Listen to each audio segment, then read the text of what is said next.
नमस्कार साथियों, देखिए जिन भी कैंडिडेट को चतुर्थ श्रेणी कर्मचारी में चिकित्सा विभाग आवंटित हुआ है उन कैंडिडेट को खास तौर से डॉक्यूमेंट्स को लेकर कन्फ्यूजन है कि कौन कौन से डॉक्यूमेंट्स बनवाने हैं, क्या बनवाना है। क्योंकि ये जो आपका कार्यालय आदेश इसमें जारी किया गया है, इसमें ना तो किसी स्टाम्प के बारे में लिखा हुआ है और ना किसी डॉक्यूमेंट के बारे में कोई स्पेशल लिखा हुआ है कि क्या क्या आपको डॉक्यूमेंट बनवाने हैं। इसलिए अभ्यर्थियों के लगातार कमेंट आ रहे हैं कि चिकित्सा विभाग के डॉक्यूमेंट का वीडियो बनाओ, पूरा वीडियो बनाओ, ज्वाइनिंग प्रोसेस क्या होगी और विभाग वालों कौन से डॉक्यूमेंट्स बनवाने हैं इसके ऊपर वीडियो बनाओ। इसको लेकर काफी वीडियो के ऊपर कमेंट आ रहे हैं। तो देखिए, आपके जितने भी डाउट हैं वो सारे मैं क्लियर करने की कोशिश करूंगा जितना मैं जानता हूं, ठीक है। लेकिन वीडियो शुरू करें उससे पहले आप हमारे इस टेलीग्राम चैनल को ज्वाइन कर लीजिए, क्योंकि कोई भी लेटेस्ट सूचना आती है तो यहाँ पर आपको सबसे पहले प्रोवाइड करवा दी जाती है। इसलिए आपसे रिक्वेस्ट है कि आपको कमेंट सेक्शन में जो आपका पहला कमेंट है पिन किया हुआ, वहां पर आपको इसको ज्वाइन करने की लिंक मिल जाएगी, तो वहां से आप इसको ज्वाइन कर लेना। अब देखिए, अपन बात करते हैं चिकित्सा विभाग में आपको कौन कौन से डॉक्यूमेंट्स बनवाने हैं। क्या आपके डॉक्यूमेंट हैं वो ऑनलाइन अपलोड होंगे या जो भी आपको अस्पताल अलॉट हुआ है वहां पर आपको लेकर जाने हैं। तो सबसे पहले तो मैं आपको बताऊं कि आपके जो डॉक्यूमेंट्स हैं वो ऑनलाइन अपलोड नहीं होंगे, ठीक है। ऑनलाइन अपलोड आपको नहीं करने हैं। आपको सभी डॉक्यूमेंट्स हैं वो ओरिजिनल डॉक्यूमेंट्स होने चाहिए और उन सभी की आपकी जो फोटोकॉपी है वो आपको जो भी आपका अस्पताल या कार्यालय आपको आवंटित हुआ है, पहले 100 पोस्टिंग आपकी जिस लिस्ट में मैंने आपको दिखाया था उसमें दिया हुआ है, वहां पर कार्य ग्रहण करते समय जो संस्था प्रधान या फिर जो कार्यालय प्रमुख है उसके समक्ष आपको भौतिक रूप से ये सारे डॉक्यूमेंट्स और उसकी जो फोटोकॉपी है वो आपको वहां पर प्रस्तुत करनी होगी। तो फिर दूसरी बात आती है कौन कौन से डॉक्यूमेंट्स जो आपको बनवाने हैं।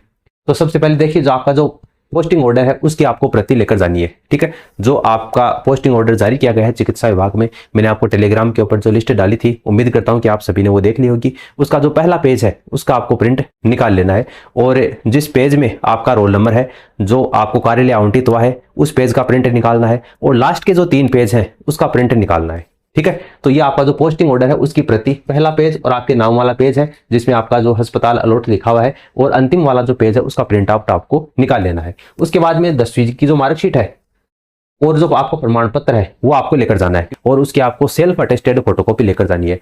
ध्यान रखना, हर एक जो आपको डॉक्यूमेंट बता रहा हूं इसके 3-3 सेट आपको तैयार करने हैं। आप 3-3 सेट क्यों तैयार करने हैं उसकी बात आगे अपन करेंगे। उसके बाद देखिए, ये हो गया आपका प्लेस ऑफ ऑर्डर की आपकी प्रति, 10वीं की मार्कशीट। फिर मूल निवास प्रमाण पत्र है, यह सक्षम अधिकारी के द्वारा जारी किया हुआ होना चाहिए, यानी कहने का मतलब ई मित्र से बना हुआ अगर आपका पास में मूल निवास है वो आपको लेकर जाना है। जाति प्रमाण पत्र लेकर जाना है, आधार कार्ड आपको लेकर जाना है और कम से कम आपके पास में 6 रंगीन फोटो होनी चाहिए, ठीक है।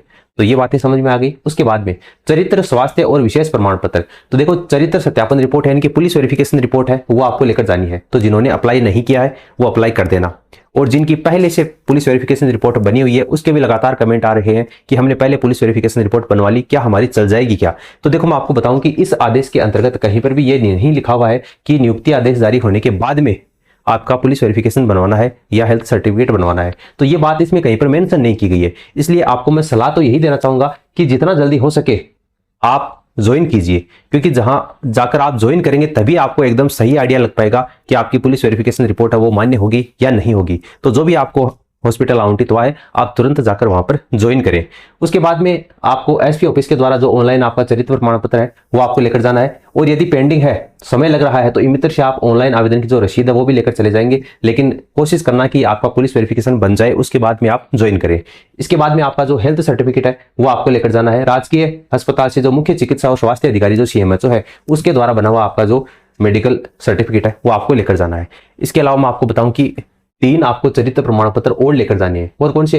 एक तो आपका वो जो कि अंतिम संस्थान के द्वारा जारी किया गया चरित्र प्रमाण पत्र जहां से आपने रेगुलर स्टडी की है। इसके अलावा 2 चरित्र प्रमाण पत्र वो भी लेकर जाने हैं जो कि अलग अलग राजपत्रित अधिकारी के द्वारा जारी होना चाहिए, ठीक है। लेकिन वो 6 महीने से ज्यादा पुराना नहीं होना चाहिए। अगर 5 महीने से भी ज्यादा हो चुका है तो भी आप वो नए बनवाने हैं, ठीक है, यानी कि लेटेस्ट होने चाहिए। उसके बाद में कोई भी कैंडिडेट यदि विशेष श्रेणी का है तो उसको ये लागू है। उनको कहना कोई दिव्यांग है, पति पत्नी प्रकरण से है, विवाह हो चुका है तो उसका मेरे सर्टिफिकेट है वो लेकर जाना है। तो जिस कैटेगरी से ये संबंधित है वो अपना अपना डॉक्यूमेंट है वो उनको लेकर जाना है।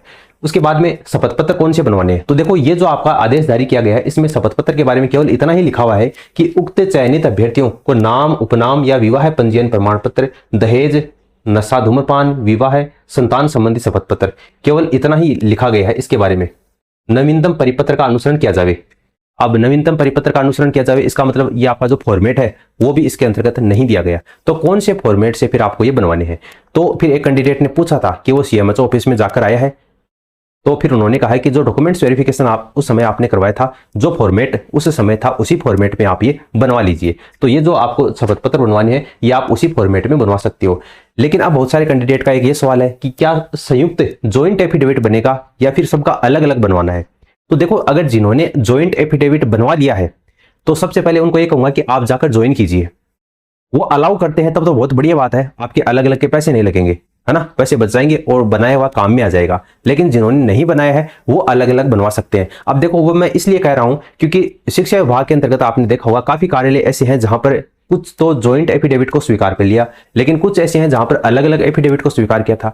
तो प्रशासनिक सुधार विभाग के अंतर्गत जो जितने भी उप विभाग आते हैं, उन उप विभागों में जो भी कार्यालय आवंटन किया गया है, उन सभी को ये पता नहीं है कि ज्वाइंट एफिडेविट की भी वैलिडिटी वही होती है, ज्वाइंट एफिडेविट भी समान रूप से मान्य होता है। अगर आप अलग अलग बनवाते हैं तो भी उसका कोई सेंस बनता नहीं है। लेकिन कई बार क्या करते हैं, कुछ कार्यालय वाले अलाउ कर देते हैं ज्वाइंट को और कुछ कार्यालय वाले ज्वाइंट एफिडेविट को अलाउ नहीं करते हैं। ठीक है, तो आप एक बार अगर हो सके तो वहां पर या तो फोन करके या फिर अगर आप व्यक्तिगत रूप से जाकर आ सकते हैं तो उनसे पूछ लेना कि क्या ज्वाइंट एफिडेविट चल जाएगा। 50 रुपए का, 100 रुपए के स्टाम्प पेपर, अगर 3-4 जो भी एफिडेविट बनते हैं वो सारे अगर एक के ऊपर ही लिखवा लेते हैं तो क्या चल जाएगा या नहीं चलेगा, वो उनको पूछ लेना। क्योंकि अगर मैं आपको बता दूंगा कि ज्वाइंट बनवा लो और फिर वो कार्यालय वाले कहेंगे कि नहीं अलग अलग बनवाने थे तो दिक्कत हो जाएगी।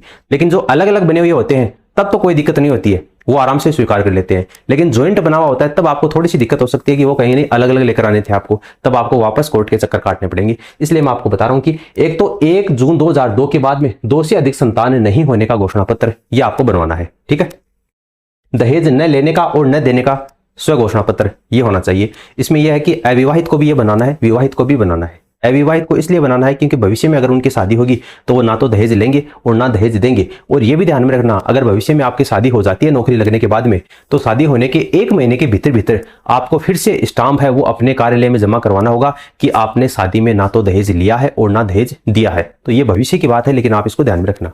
इसके बाद में राजकीय सेवा या परिसर में धूम्रपान, मद्यपान और गुटखा सेवन न करने का शपथ पत्र वो आपको देना है। और संविधान के प्रति निष्ठा, शैक्षिक और अन्य सभी दस्तावेज सही है और वैध हैं, इसके संबंध में भी शपथ पत्र आपको बनवाना है। तो संविधान वाला जो है उसी में आप ये शैक्षिक दस्तावेज वाला है ये भी लिखवा लेना। इसको अलग से बनाओगे तो फालतू में 200-250 रुपए आपके और लगेंगे। ठीक है, तो ये आपका शपथ पत्र है, ये आपको बनवाने हैं। अब आपको क्या सीधी ज्वाइनिंग नहीं होती?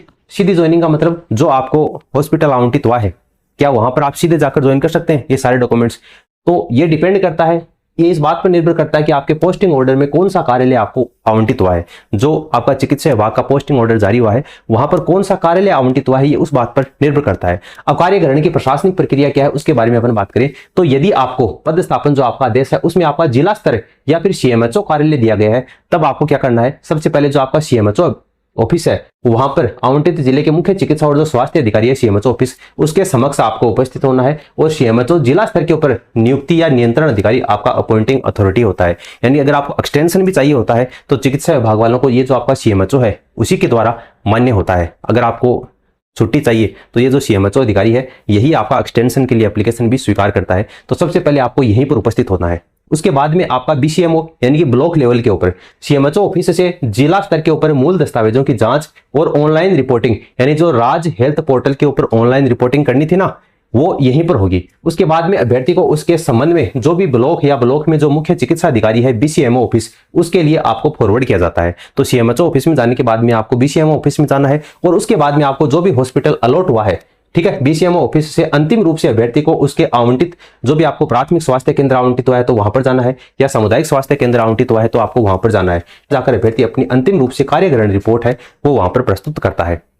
तो एक तरीका तो यह है। दूसरा यह है कि आपको अपवाद स्वरूप, जैसे मान लीजिए कि जिला अस्पताल ही आपको आवंटित हो गया तो फिर आपको बीसीएमओ ऑफिस जाने की आवश्यकता नहीं होती है ना। अगर आपको डिस्ट्रिक्ट हॉस्पिटल या पीएमओ ऑफिस ही आवंटित हो जाता है, जैसे कोई टीबी अस्पताल या फिर मेडिकल कॉलेज से संबंधित जो भी अस्पताल है उसके स्थान अगर आपको आवंटित हुआ है तो डायरेक्ट आपको उसी अस्पताल या कार्यालय में इंचार्ज जो आपका प्रमुख चिकित्सा अधिकारी होता है, प्रिंसिपल, उसके समक्ष जाकर आपको रिपोर्ट करनी है। उसके बीच में आपको बीसीएमओ ऑफिस जाने की आवश्यकता नहीं होती। तो ये आप देख लेना, आपका जो भी चिकित्सा विभाग ने जो आदेश जारी किया है वहां पर आपको कौन सा हॉस्पिटल अलॉट हुआ है। बाकी अगर आपका चिकित्सा विभाग से रिलेटेड और भी कोई सवाल है तो आप नीचे कमेंट सेक्शन में कमेंट करके पूछ सकते हैं। मिलते हैं अपन नेक्स्ट वीडियो में। धन्यवाद।